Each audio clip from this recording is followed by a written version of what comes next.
This is the training for the new MNSAS system for the registration and, well, really just registration at this point.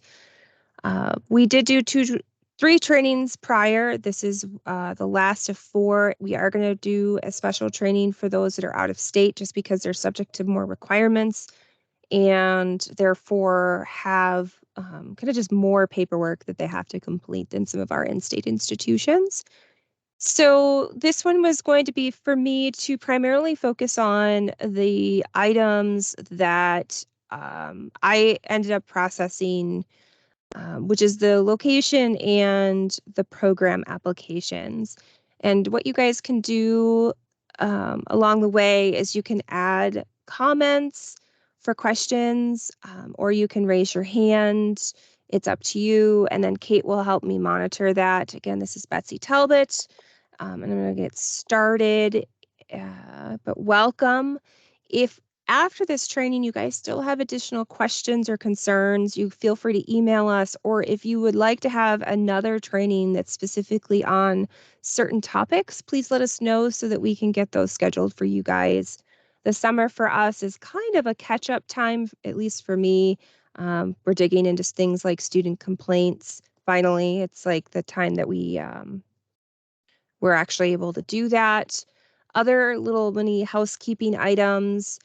I will be sending out September renewal notices today or tomorrow, but as a reminder, until we process your application, um, you can't start a new one.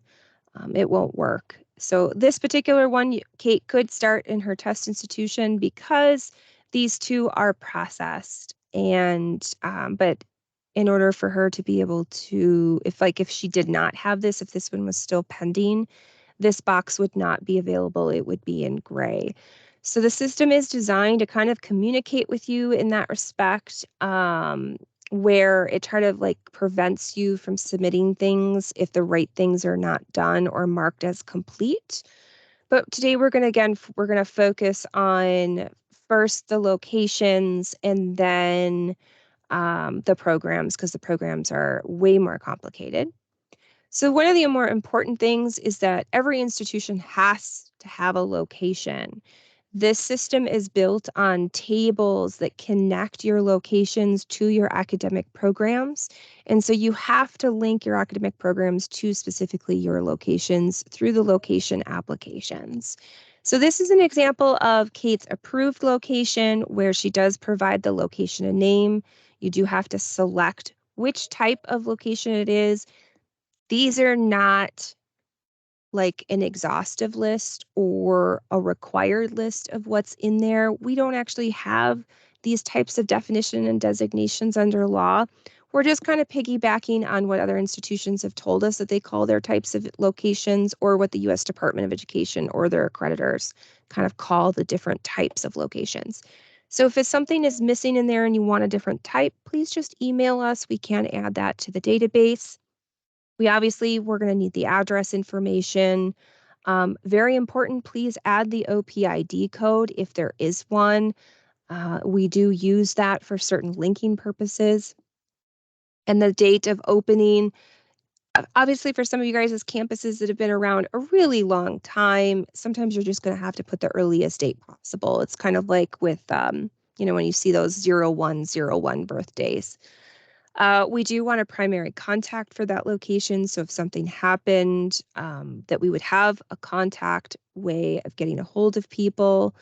The reason why I say that is because the statute's kind of funny. If you have like an unannounced closure that lasts over a certain length of time and you don't notify us, that like triggers a mandatory revocation, which is not appealable under the statute. So we would prefer to be able to call someone or email someone if we're very concerned about that, so that we don't have to take those actions and we can get that proper notification in place.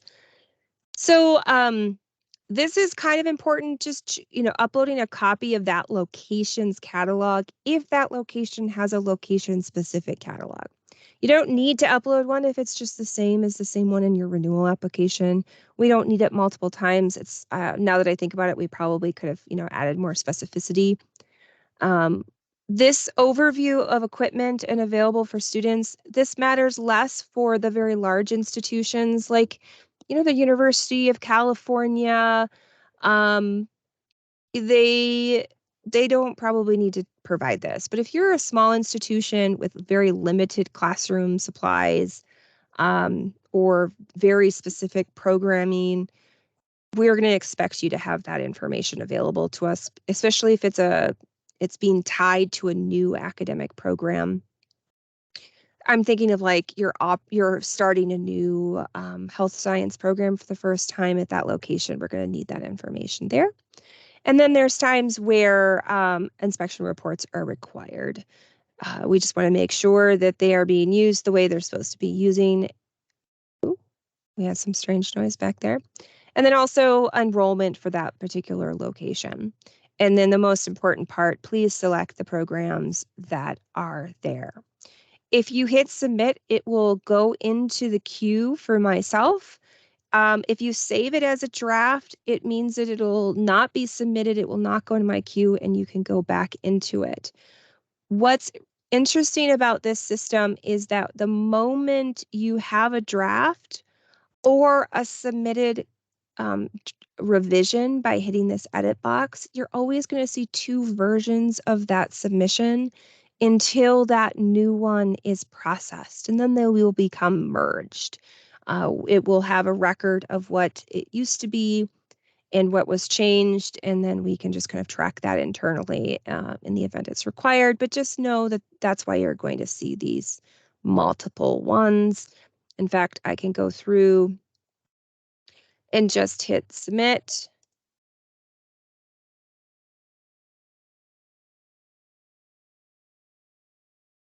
And there are times where this process can be quite slow as the database is working through all of its different workflow database programmings in the background. And as you can see, there are two still. One says pending review and one says approved. And that is actually the same thing that's going to happen with these programs. When you add a new program, and I'm actually going to start one. And hold on, I need to just mark save as draft. I don't even want to do anything at this point. See, again, it can take a while. I hope I didn't break it already.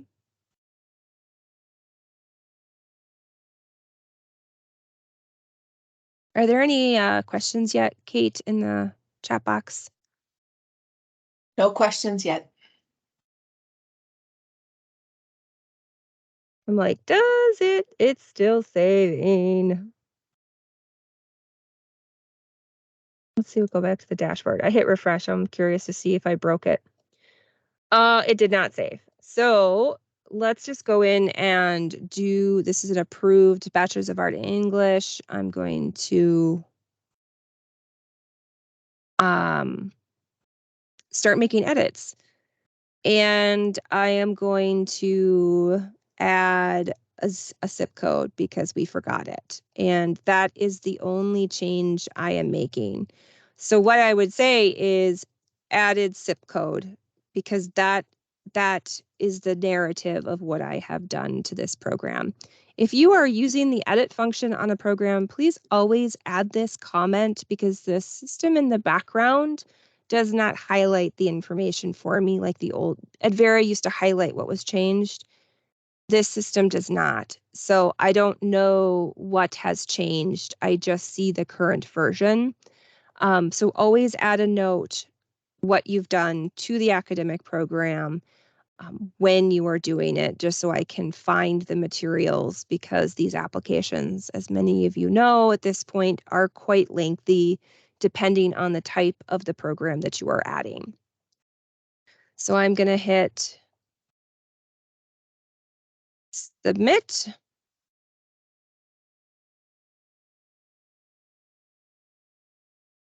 I'm like, please work. Yay.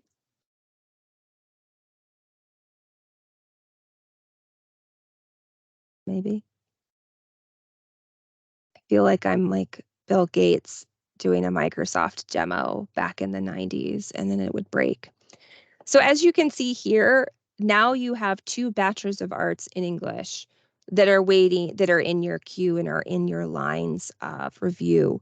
One is approved and one is pending review. Once this pending review one is processed and approved by me on my end, then you will only end up with 1 record, and an updated letter will be automatically issued, even if it doesn't alter anything on the letter. It just always issues a new letter every time we approve anything within the program, or location uh, fields. But I'm not going to spend the time to go and approve that just because it's not going to really add much. But I do want to go through the process of adding a new program.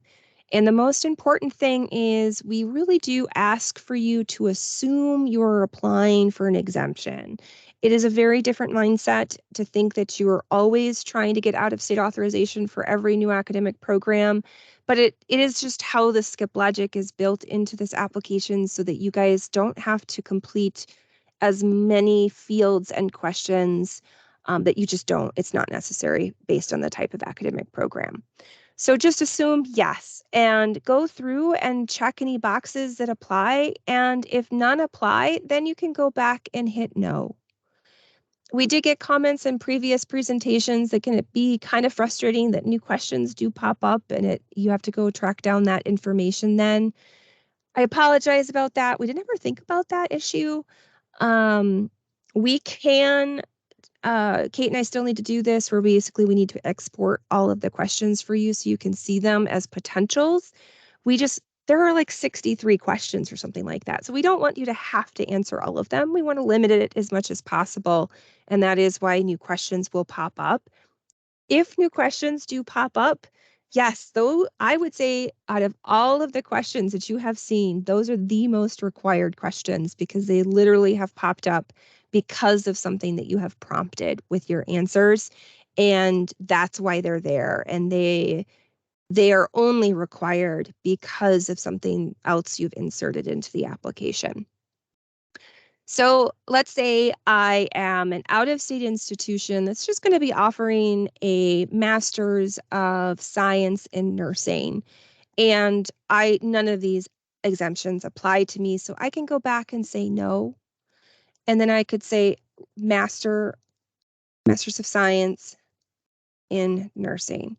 We really want the program name to be very descriptive because it's kind of a combination of all of these fields down below. The program type is going to be a bachelor's degree, and the program degree type is always going to be kind of like what's on the credential. Congratulations, you've been awarded a bachelor's of science. And I'm, of course, getting this wrong already because it's a master's degree. And I will also say for anything that's a drop-down menu, we can add them anytime. Do not feel like you have to jam your unique academic program into an application of this type. We can alter these and add them anytime. And I kind of set up those provisions. And then nursing would be the major. I'm going to say 0101 2024. Zip code. I'm like, I don't think the old system would allow you to type it in, and it doesn't do that now. So I'm just gonna add a zip code because I don't care. You should have a major for most programs except for certificate programs and some programs that are very already specific, like let's say a master's of computer science versus a master's of science in computer science. So typically I would expect this field to be filled out, and this would end up being transferred down if it is a major to the major. So in this case, this would be nursing in the blue box. I'm going to emphasize this blue box always has to have something in it. So even if it is a certificate program, You can just say certificate general NA. It does not matter. It just won't save. This record won't save if it doesn't have something here in this blue first box. In this case, it is a major. It's not a specialization. Again, it's a drop down. So if something is missing, your institution calls it something different. You just gotta let me know. We'll add it. In this case, it is the type of program hours are semester. It is confusing because it keeps this language consistent going through, but that's because every school can use a different type of system or a nomenclature for their program hours. So we did keep that language consistent between these two questions because in this case, it's really how many are the total number of semester hours in this program? And we're going to say this one has 36. In this case, we expect 12 enrollments a year, but we only expect like 9 graduates per year. If there were additional specializations, let's say you were going to have a leadership specialization within your Master's of Science in Nursing, that's how you would add that record is just by clicking on these and you can build it within that major itself. We don't want you to ever have multiple majors, which is not something we added or made very clear. We really want to limit one major unlimited number of specializations and emphasis areas or concentrations within that degree. We don't want you to add just one Master's of Science, leave major blank, and then add every single Master's of Science that you have, because that would be, it wouldn't work for when we need to review the actual program itself, which are in later questions. So in this case, you do, again, it has 2 of these right now just because they haven't been merged, and that is annoying. I'll be honest. I get it because you're going to have to select both of them until the other one is processed because there'll be 2 in the interim and you don't know which one is the revision and which one is the original. So just select both. This state agency and board approvals are specific to this academic program. It says any school or program licenses, but really think of this as where you're going to be adding for this program. So it's a nursing program, and it is a licensure leading program. So you are going to have to upload your state board's approval of that academic program. And it's also a nursing program, and it also has a specialized accreditor, a programmatic accreditor. We also want you to add that for this program. You do not need to keep adding your institutional accreditor. It just needs to be anything that's specific to this academic program that it has. In the perfect world, we would have been able to import this data for you on your previously approved programs, because then we could build it out for our website eventually because we would have that data. We don't because of how old systems and new systems move over. But you'll just put in for that specialized accreditation. And I'm trying to remember like what the nursing accreditor is called right now, and I just can't remember because it's Thursday. And put in your approval date, your expiration date, and then if there's any kind of sort of special information about this accreditation, please put it in there. Otherwise, you don't need to. When I say conditional, is there some sort of issue with that accreditation? Are you on probation? Are you being monitored for faculty? Something of that nature. Just please add that there, because when you use the skip logic, it will open up additional questions. And then do attach the most recent accreditation letter. I do open those. And again, is this program under a show cause, probation, or correction order? For our in-state institutions, if you're applying for an exempt program, please put one of these 2, which is the course syllabi or the course descriptions. And we always need the learning objectives and skills to be learned for the program. It allows us to compare these items against the course descriptions and the course syllabi. If it is a brand new program and you do not have course syllabi created yet, please put that in the notes, either in the course descriptions or like if you're, I would say, okay, if you're adding course syllabi, still add course descriptions because it helps me link the two together and I kind of track what we have. Not all exempt programs need to add course syllabi. Some exempt programs have to add their course syllabi. And so if you have questions on that, please let me know. I will say that the HLC accreditation above, when you do mark yes, your institution's primary location is Minnesota and you're accredited by the HLC, you don't have to add syllabi.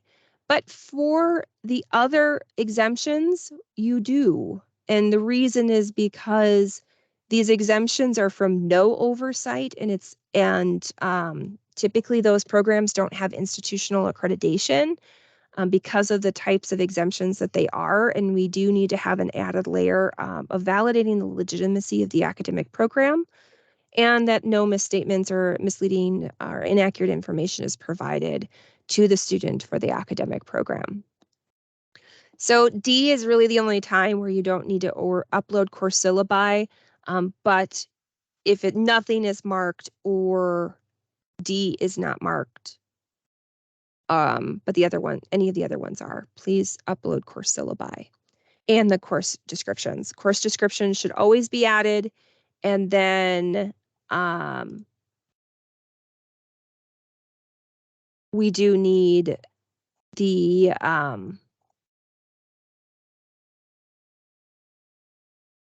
program information. So I'm a little confused. Okay, sorry, I'm scrolling down.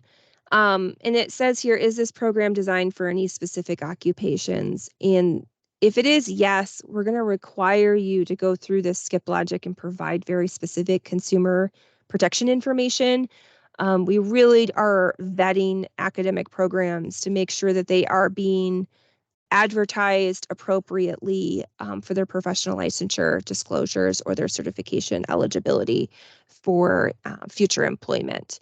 That's for our exempt institutions who are under that HLC exemption.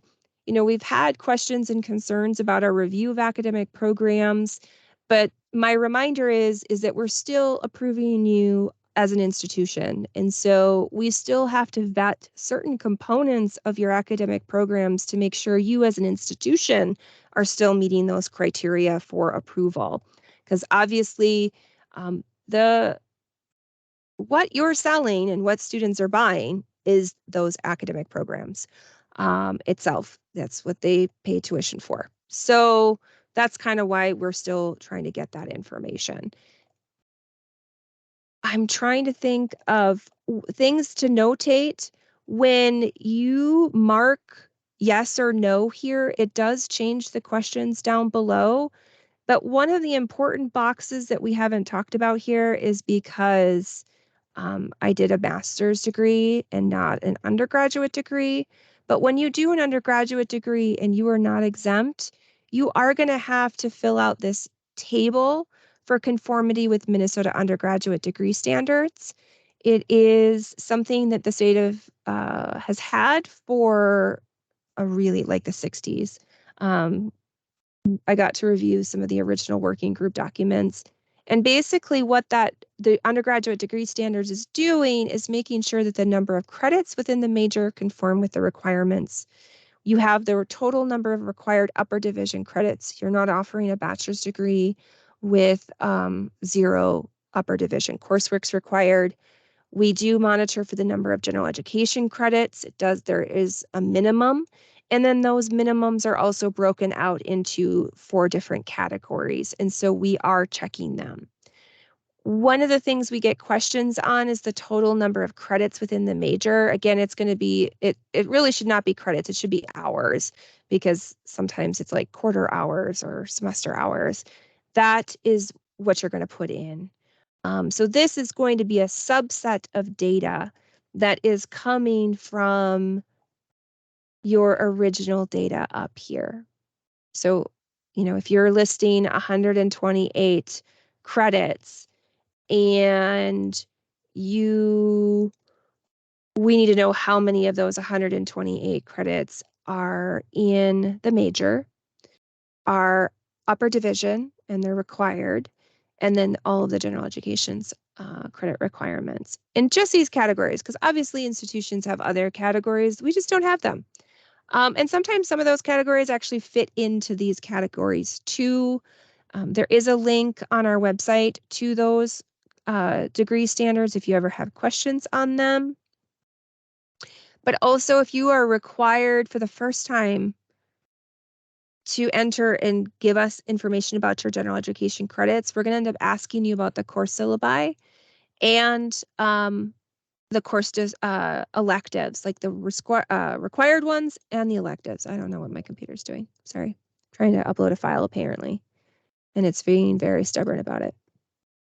So that's because we actually care about this. This is weird. It really comes up a lot with our out-of-state institutions and institutions that have a large transfer population. We have found that these degree standards were not being followed for transfer students. They were just letting students come in with all these credits and not putting them into categories or not making sure that students have upper division coursework, as opposed to it's like a balance between really generous transfer policies and minimum degree standards that the state has set up. Any questions at this point? I kind of want to We have a stop. few questions in the chat, Betsy. Do you want me to read them to you? Yes. So can you edit one that's in the pending review status? So for example, you forgot to change the zip code. Nope. You got to email us, because we don't want you changing things in between different review standards. When you are there's actually 5 different stages of review for the academic programs, and we can't have you changing them because you don't really know where they are in that queue. So once they're in, they cannot be edited. And that's the same for the renewal applications and the location applications, because there are multiple people reviewing some parts of these applications. We can't have them change from 1 to 2, because could you imagine how Kate would feel if I would be like, Kate, why did you send this application to my queue for approval? It has no advertisements loaded. And then she'd be like, but there are. I've reviewed them. I know it. Like, I've seen them. They were in SharePoint.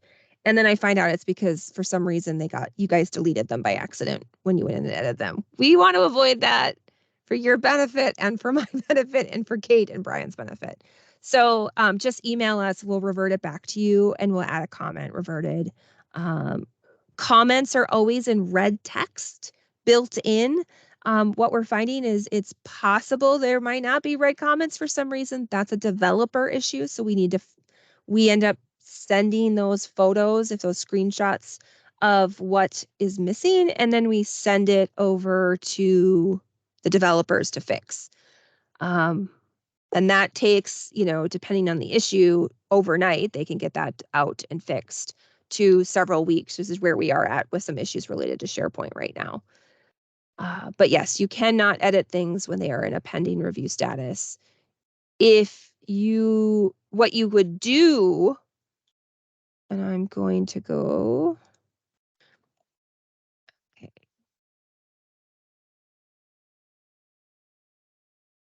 I'm going to go back.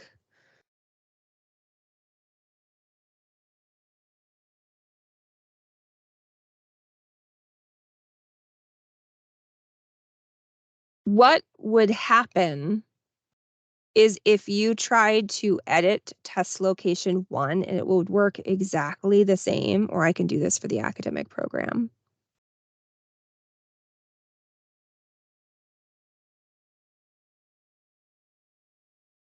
You can see it's not letting me do anything. It's not really letting me edit. Make sure I clicked on the And this won't let me.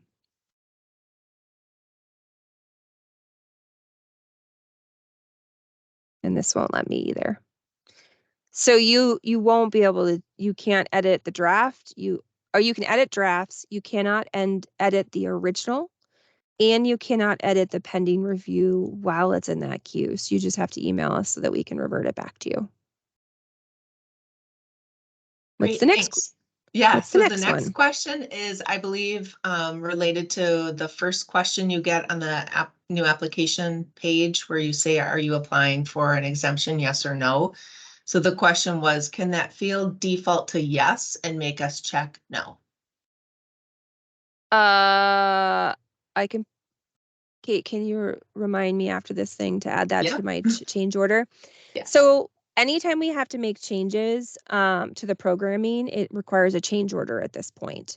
So we have to get a, it's like we literally have to get a price quote and then get leadership to approve the charges. So I'm doing that for right now. For example, we just added a definition of tribal colleges to our statute, and that does change it. And we added a specific exemption related to tribal colleges that are located in Minnesota. So that did require some slight changes to the initial inquiry and the renewal and initial application. So they're currently out quoting that because we had to update skip logic. We had to go through the analysis of what would have to be changed. And so I already know that one will be approved. I mean, it would be hard for them to say, no, you have a statutory change and we can't upgrade that. But other ones are optional, anything that's not critical. But yes, marking, yes, is important when it is required or to get that information. So, but if you're already familiar with them and you know it's not going to be subject to an exemption, because you're going to get used to these same 5 questions each time, you can just mark the right one. What we see for our local institutions is most of the time the changes are a D, or additions are a D, but if you're not sure, let me know. But otherwise, what happens is if I determine you're not eligible for the exemption, I will provide you feedback. It would show up around here or in here, and then you would have to on-mark it and then proceed with the application. I'm actually curious if what happens.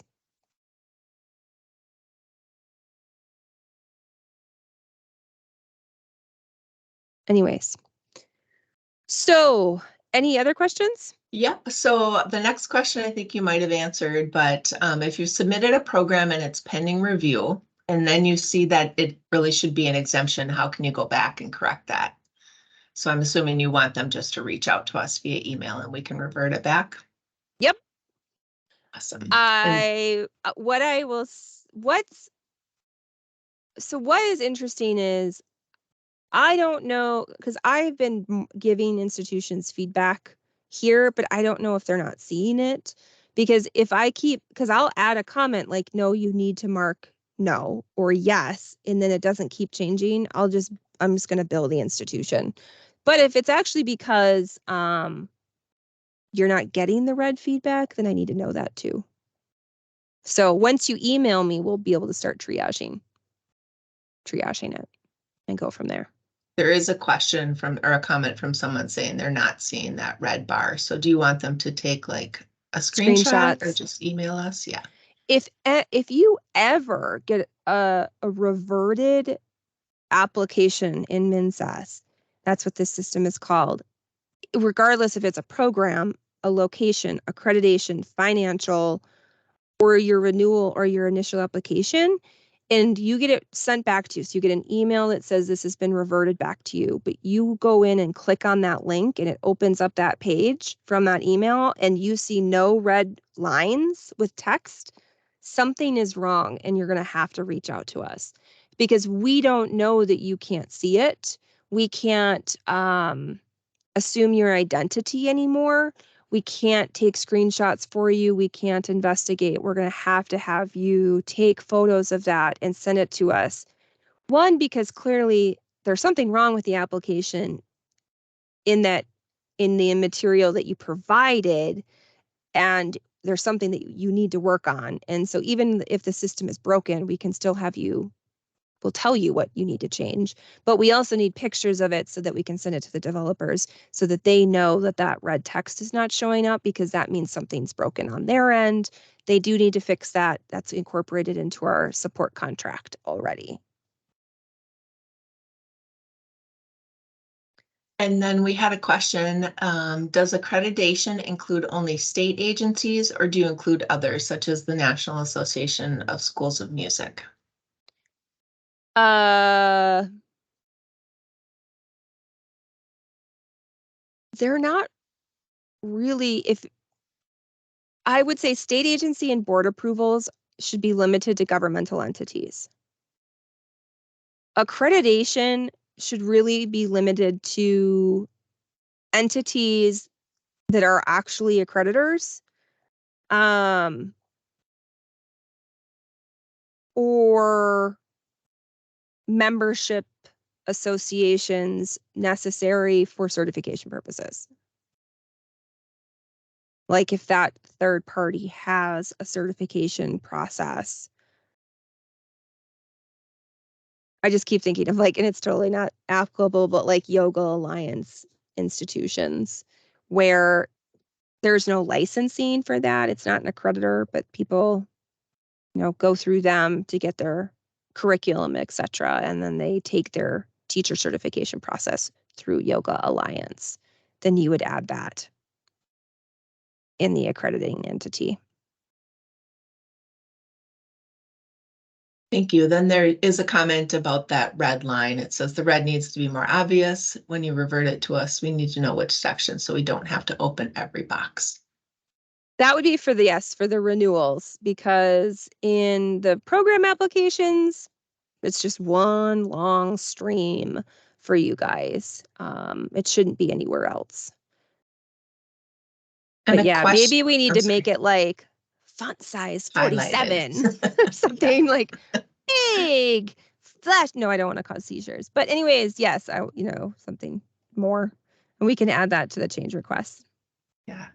One question that was emailed to us in advance was how to indicate when a program is no longer going to be accredited. And it also sort of piggybacks on another one that talks about acknowledging discontinued programs. So let's do the accreditation. I would go through and edit that program or edit that accreditor. It's easier to do it through that program. So let's say you have a doctor in physical therapy that you're going to be winding down and you're going to lose accreditation as of a certain date. You can put in that expiration date and then put in a summary in the edit. And that way you're providing us notification that that program is losing its expiration date. When you're doing a change request, that top box should always be open. It's not right now because I was doing a new program versus a changed program, and I can't edit this one again, but we can click on it so you can see it.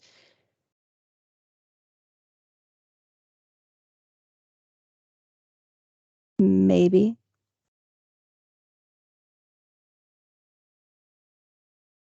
Like, if I click on it again, will it slow it down? No. Yes. So that box will always come up at the top, and that's where you're going to notate again what you've changed, but that is also where you would put in this program has been taught out and has no currently enrolled students. That means I need to deactivate the program, and that's a second step for me to do, which you don't need to worry about. I take care of that. And then you can also write the text, this program has entered into teach out. Once the teach out is completed, we will submit like another notification. So we get a notification when it's entered to teach out, and we want a notification when it's ended the teach out. If you have a lot of programs, or more than two, I would say, that are entering teach out, entering teach out, enter manually. If they've done and you're finished with the teach out, send me an email list And I can deactivate them manually that way. You don't have to send all those change requests in. But this box is really for those how to communicate with us when there is a change to your academic program to highlight it. Another way to change, like if you're having a change to the number and type of credits, um, you can put that in the course descriptions or the course syllabi doing a side by side. The program is changing from, these 12 classes to these different 12 classes, or 3 of the classes are different, or 2 of the classes are different. Allows me to kind of understand the nature of the change.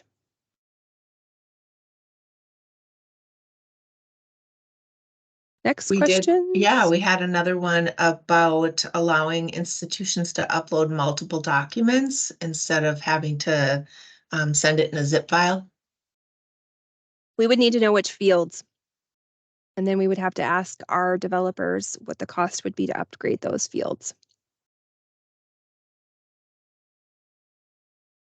So those are just more change order requests, which are not a problem. We just don't know. I just don't know if and when I'll be able to do them, but I need to know which fields you're having that issue with.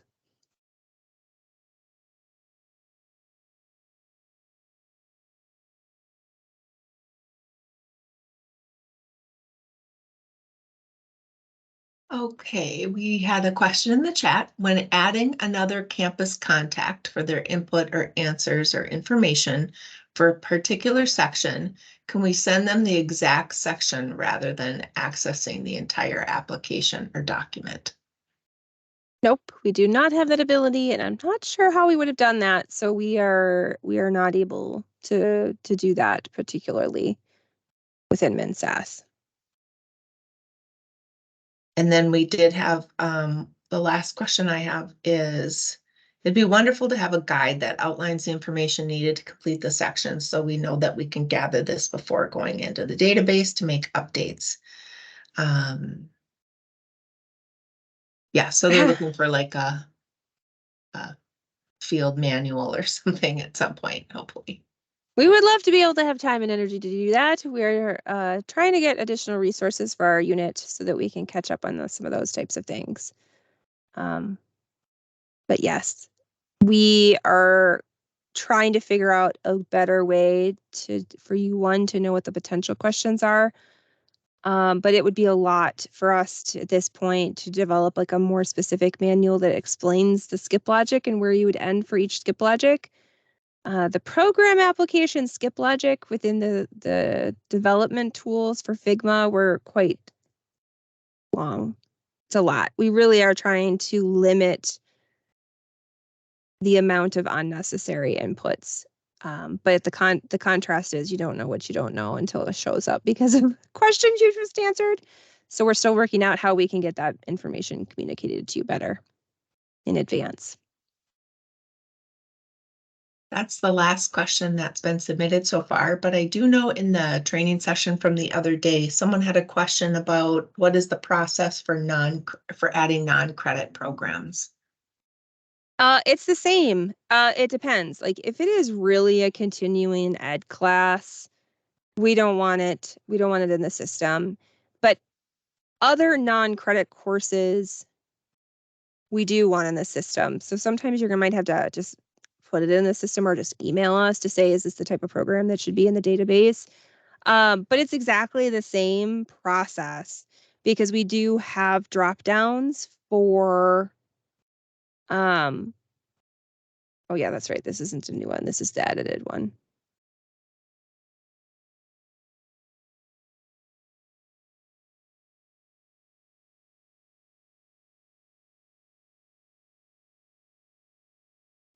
So the degree type is you can select non-credit, and then that will alter some of these things. You don't have to add as much, but we still need to know an outline and of that course and what's being taught, how is it being taught, what's the time of length of time that it's being taught. Um, is it a 16-week course, 3 days a week, those types of questions. Does that answer? Well, I suppose that's from the prior session. But it looks the same. And it is one of the options. We do have certificate, diploma, and non-credit as options within the system. And if we need a different one, again, it's a drop down, we can just add it.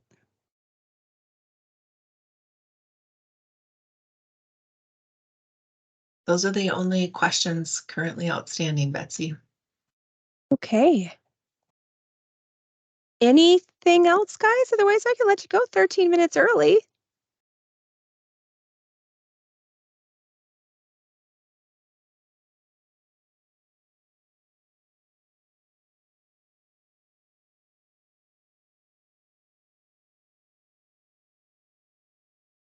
Sounds good. Other housekeeping, we are working to get additional resources to get assistance with a backlog of academic program reviews. If you have ones that you have not submitted, because we did send out that email saying we're going to pause it, we don't want you to pause adding them into the system.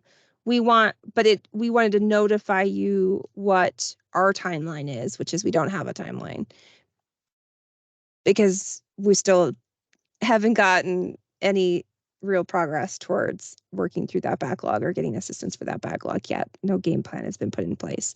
So, add your academic programs, get them in the database. I will move them into the queue where they need to be based on the resources that are being allocated towards academic program review right now. And then the more that queue grows, it just means more information for our office, which assists them in determining like what type of help we need and how much help we need and what that's going to look like. So having more information and having the queue be as realistic as possible is helpful. And you can still send in emergency requests. It's summer, so I'm trying right now to get through things just because it is the time where I finally take time off because of children. So any other questions? Yep, we had one just added to the chat. If we have non-degree students looking to take an online class, would we have to apply for an exemption? What do you, I guess, Lindsay, I think I need you to unmute and maybe give me a little bit more information. Where are these students from? And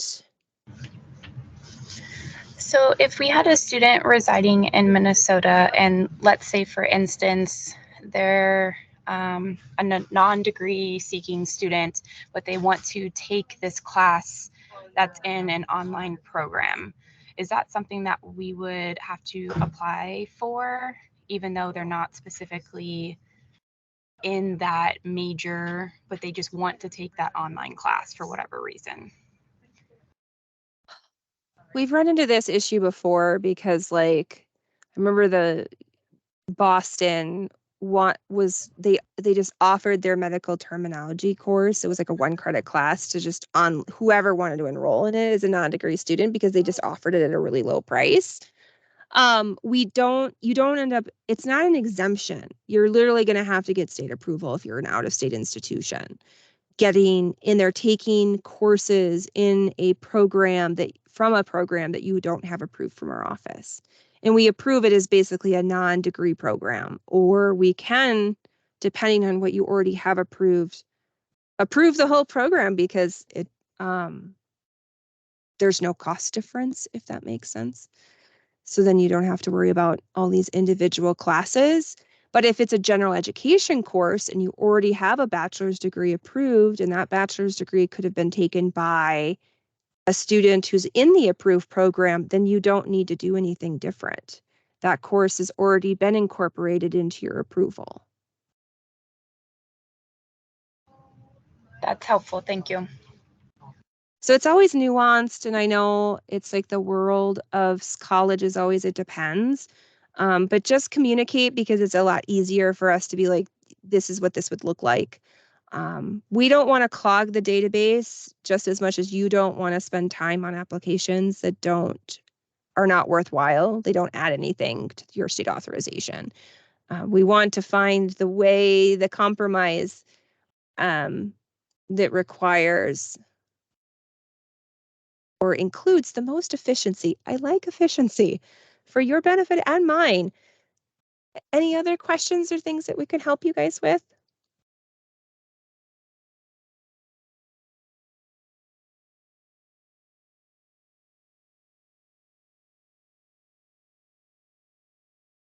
I mean, I'm kind of eager to eat lunch, so I think I'm going to let you guys go. If you guys have additional questions or there are additional topics you'd like to have training on within MNSAS, let us know.